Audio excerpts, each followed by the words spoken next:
Hello मैत्रिणींनो, मी शर्मिली। आज आपण बघणार पक्ष पंधरवड्यासाठी केली जाणारी कढी। त्यासाठी आपण आज बघणार आहोत आमसुलाची ताकामधील कढी। आमसुले घेतले आहेत, नाचणीचं पीठ घेतलं आहे आणि कढीसाठी म्हणून ताजं ताक घेतलं आहे। अर्धी वाटी दही घ्यायचं, त्यामध्ये 1 वाटी पाणी घालून मिक्सरला ते फिरवून घ्यायचं। आपलं ताजं ताक तयार आहे। नाचणीचं पीठ ह्याकरता घेतलं आहे की डाळीचं पीठ आणि ज्वारीचं पीठ घेतलं तर त्यामुळे कढी जळजळते, त्यामुळे नाचणीचं पीठ एकदम बेस्ट आहे। त्यानंतर आपण कढीची फोडणी बघणार आहोत। फोडणीसाठी म्हणून तेल घेतलं आहे, तुम्ही तूपही घेऊ शकता, पण तुपाचा तवंग नंतर गार झाल्यानंतर कढीवर राहतो, त्यामुळे तेल घेणंच बेस्ट आहे।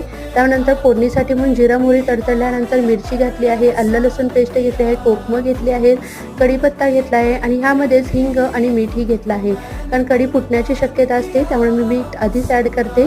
त्यानंतर कालवलेलं नाचणीचं पीठ घेऊया। पाण्यामध्ये पीठ थोडंसं कालवून ठेवायचं आणि ते ॲड करायचं। ताक घेतला आहे, ताक घातल्यानंतर ही आपली कढी फुटलेली नाही। कोथिंबीर घालून आता कढी सर्व करा। चॅनलला नवीन असाल